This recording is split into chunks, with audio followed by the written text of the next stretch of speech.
ইসলামী আন্দোলন বাংলাদেশ দিঘলিয়া ইউনিয়ন শাখা কর্তৃক আয়োজিত আজকের এই গণসমাবেশের সম্মানিত সভাপতি, এদেশের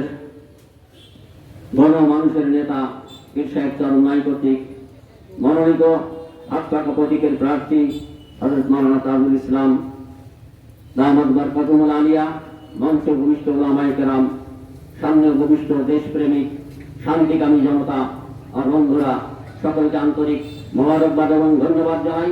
রাজনৈতিক আলোচনা আমরা অনেক শুনেছি, এত সময় পর্যন্ত বিভিন্ন পর্যায়ের নেতাদের কাছ থেকে আমরা বিভিন্ন কথা শুনেছি। আমি শুধু আপনাদের কাছে জিজ্ঞাসা করতে চাই, দেশ পরিচালনা করার জন্য একটা নীতি বা একটা গঠনতন্ত্র থাকে কি না থাকে? আপনি বলেন, আছে। তার নাম কি? সংবিধান। যে সংবিধানের আলোকে দেশ পরিচালিত হয়। এই সংবিধান যদি কুফরি হয় আর সেই সংবিধান যদি আমরা বিনা বাক্য ব্যয়ে মেনে নিই আর সেই কুফরি সংবিধান মানার কারণে কোনো মুসলমানের ঈমান থাকে? কোনো মুসলমানের ঈমান থাকে না। বর্তমান সারা বিশ্বে পৃথিবীর রাষ্ট্রগুলো পরিচালিত হচ্ছে, এই রাষ্ট্রগুলো 4টা মূলনীতিতে পরিচালিত হয়। আপনার ধর্মনিরপেক্ষতা, গণতন্ত্র, সমাজতন্ত্র এবং ইসলাম। ধর্মনিরপেক্ষতা, সমাজতন্ত্র, গণতন্ত্র, ইসলাম, মনে থাকবে নীতিগুলো। এর আলোকে এখন আপনাদের কাছে জিজ্ঞাসা, গণতন্ত্রের প্রতিষ্ঠাতা কে বলেন দেখি? Abraham Lincoln. সে কি মুসলমান না খ্রিস্টান? একজন খ্রিস্টান কর্তৃক মনোনীত প্রবর্তিত সংবিধান হলো গণতন্ত্র। ধর্মনিরপেক্ষতার প্রবর্তক হলো সেই তুর্কিস্তানের কামাল পাশা। আর সমাজতন্ত্রের প্রতিষ্ঠা হলো মাও সেতুং, কার্ল মার্কস, লেনিন, তারা। আর ইসলামের প্রবর্তককে রব্বুল আলামিন স্বয়ং নিজে, যিনি এই কুল কায়নাত সৃষ্টি করেছেন। তিনি জানেন এই দুনিয়ার জীবনটাকে সুন্দর করে পরিচালিত করার জন্য কি নীতির দরকার, কি আদর্শের দরকার, মানুষ কেমনে সুখে থাকবে।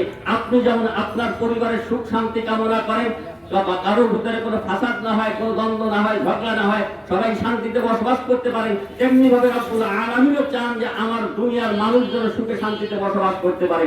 আর সে কারণেই তিনি ইসলাম নামক জীবন বিধান আল্লাহ রাব্বুল আলামিনের হাবিবের মাধ্যম দিয়ে আমাদের কাছে প্রেরণ করেছেন। দুর্ভাগ্য হলো, বাস্তবতা, আজকে আমরা সেই মানব রচিত মতবাদের দিকে আমাদের জনতা অধিকাংশ ঝুঁকে যাওয়ার কারণে আজকে আল্লাহ পাকের গজব হিসেবে আমাদের উপরে নেমে আসছে বিভিন্ন সময় বিভিন্ন দল এবং নেতা নেত্রীরা, যাদেরকে অভিশপ্ত বলা হয়েছে। নারী নেতৃত্বকে আল্লাহ রাসূল বলেছেন এটা অভিশপ্ত।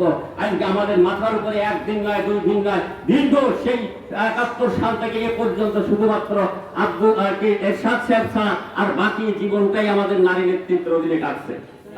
কাজেই আজকে আমাদের উপর আল্লাহর গজব নেমে আসছে।